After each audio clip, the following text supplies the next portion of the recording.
What's up, guys? Brian here. So I just want to show you guys a few opportunities that may be out there. Okay, so this is on the Phantom network, Spooky Swap, and a couple things going on. There's actually some good pairings here. There's no stablecoin pairings, which I like to obviously go after. If the returns are good. But some of these pairings are sort of interesting. Like, let's say if you wanted to take a bigger position in Bitcoin, and you wanted a position in Phantom, and you knew they were both going to kind of appreciate in value this last part of the year, if that was kind of your play, then you could have a position in both of those. Same thing, Phantom and BNB. These are paying out pretty decent, and then you would get Boo, and then you can actually stake Boo over here, and it'll give you X Boo, so you're earning a return off of that. And then you can take that X Boo and stake it down here for either Wrap Phantom, or for DAI, you could kind of create a magic money printing machine. I think this will kind of secure the price a little bit of Boo, or at least provide some support for it. We'll kind of see how much it does kind of going into the last part of the year.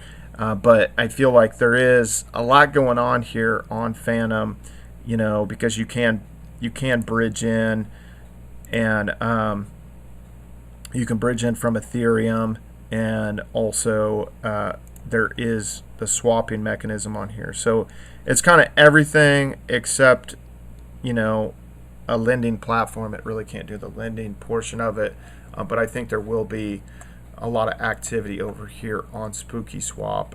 Now I opted to actually kind of be over here on Beefy because they added Phantom, and you can auto compound and be in some of these vaults. So the Phantom to USDC, I ended up getting over there. Now this was over 300%. Day and a half later, it's down to 100%. So people obviously chased after. And again, that's an APY. But yeah, I mean, I was a little bit back and forth. I went for this first. I'm going to leave it in there versus being over here and just kind of doing it, directly, and then getting Boo, and then maybe staking the Boo for the X Boo, and then being able to stake the X Boo. But I think that's actually like a very good opportunity. I might do some stuff over here. And I think in general, just to kind of take a step back, I think this last part of the year, a lot of these chains that have high transaction volume, have the capability of doing like high transaction volume and low fees. There are these layer 1 solutions, and even Matic as well, which is a layer 2 solution for Ethereum, are gonna kind of like have a lot of interest towards them, and people are gonna chase after these returns, and there's gonna be a lot of activity. So even I feel like if we don't hit all-time highs with Bitcoin and Ethereum, I think that we could see a lot of good price action with Avalanche, Phantom, Solana, Matic, Terra Luna, Phantom. Maybe I already said Phantom. Also, maybe Harmony One. Some of these. So those are some things to look out for. And one of the things that I like to say is, it's good to be a couple steps ahead and get on a chain kind of early and get into farms early, but also sometimes being a couple steps behind people leaving, because some people get impatient and they leave various farms or various networks pretty early, pretty soon, without kind of sticking it out and kind of seeing what happens. And I've seen that with like Binance Smart Chain and on Matic. People went from Binance Smart Chain over to Matic, and then it was almost like I stayed with a lot of money over on the Binance Smart Chain, and it continued to be very lucrative. Now, here's an example, obviously over on Matic that, I had my, I was in Polypup. I wasn't going to go into this layer 4, but I've been kind of in it for months, like the whole Polypup ecosystem, and hadn't made tons of money and stuff, and decided to get out. But then I saw that Avalanche, was tokenized on Matic, and then I was like, I don't think a lot of people probably know that. So I ended up, buying a bag of Avalanche, staking it on here, and it's been fruitful and everything, and it's held up and stuff like that. Now, getting in at this point, I don't really know, but the price is somewhat kind of holding up for the time being. Now, on a stable coin, to be 80%, or you kind of see this other stuff, 84%, for DAI, 82%, 81%. But again, you do have this 4% fee. One thing I did forget to mention back over on Fantom is I do see a decent opportunity right now for DAI. You can get 28.75%, and this is basically using Scream, like the Scream Vault. So you're posting collateral to Scream, which is essentially a lending platform like Venus on the Binance Smart Chain. But just by staking your DAI here, you can earn 28.75% APY. It's pretty good. Obviously, see USDC is not as high, 13.96%. So yeah, that's an opportunity that you could kind of maybe go after. You have some of these vaults and stuff like that, and then just being on Spooky Swap and riding this out. And if you think about it, in a lot of ways, with a lot of this stuff, if it's earning a good enough return, you're able to do enough with it, then if you're in it for long enough, the price would really have to drop on these assets like pretty heavily to have not kind of like ended up ahead, essentially. Another one, and this is a perfect example. I'm actually in this UST to USDT pool. It's not showing up here because I'm not connected to Matic. But this DinoSwap is on Matic, and these returns dropped a little bit, but it's holding up decent, above 20%, and that's an APR. That's not an APY. So that being said, like as people wanted to reallocate maybe some of their stable coins, to other projects or maybe take it to another chain, I'm sticking in there.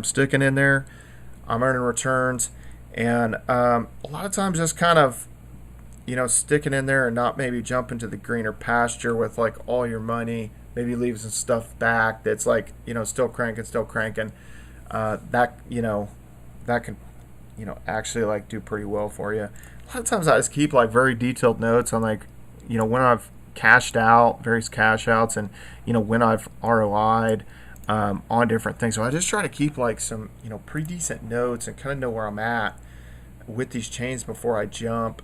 I would say that's like a good thing to follow. It's just kind of keeping detailed notes. Now, which bridge did I use? I use the Evo DeFi bridge, so bridge.evodefi.com, and they have a lot of different chains here that you can go.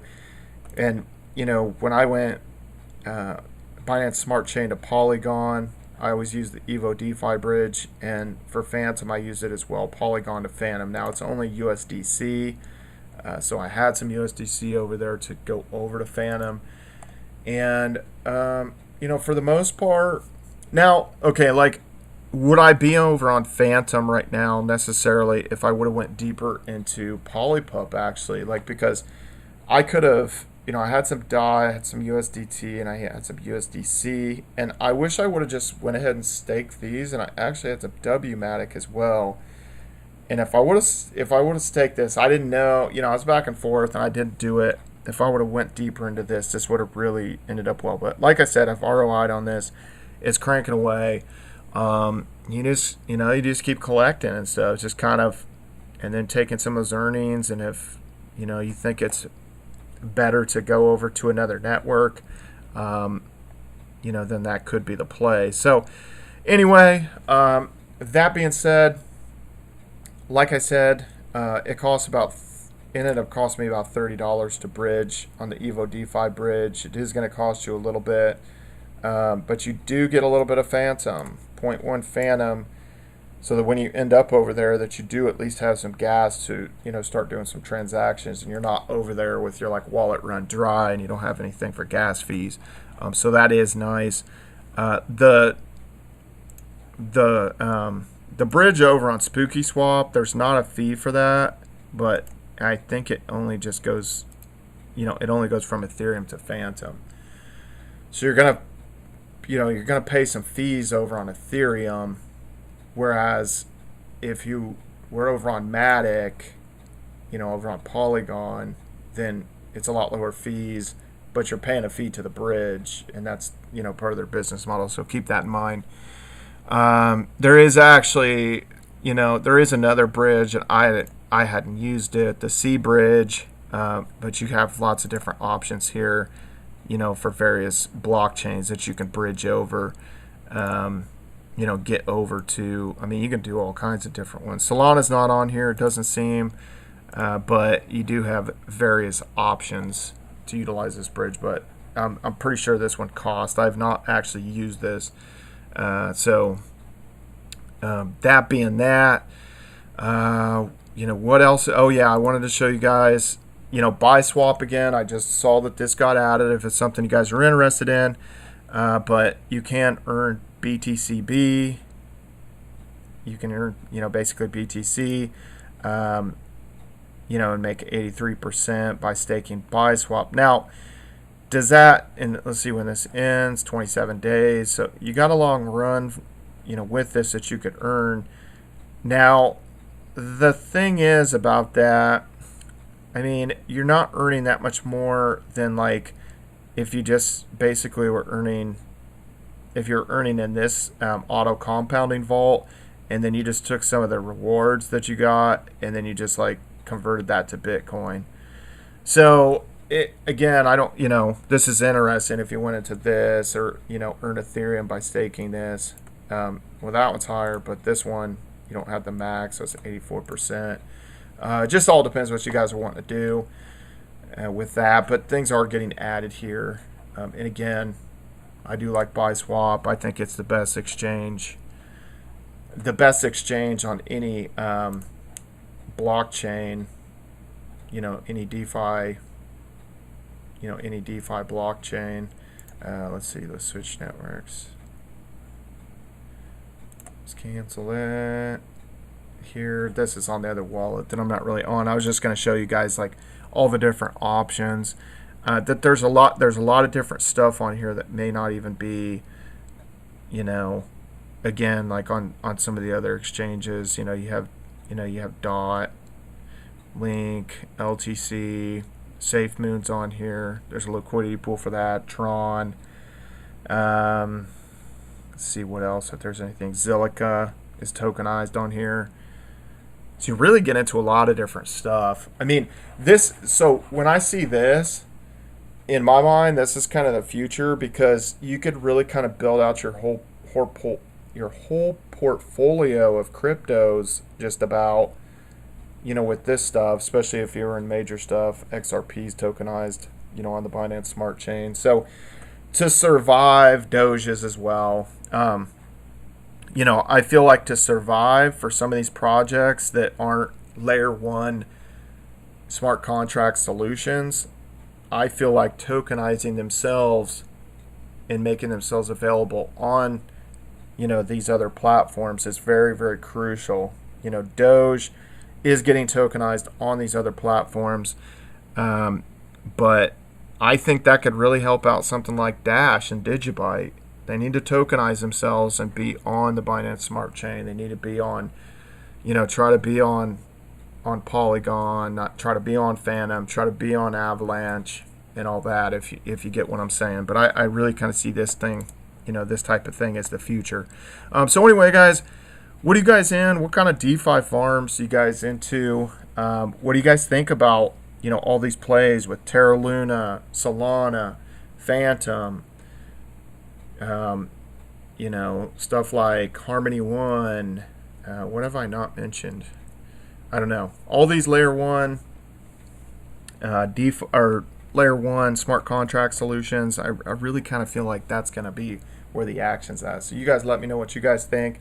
Follow me on all social media at Brian Phobos, YouTube, Instagram, Steam, at Twitter, Hive, everywhere. See ya.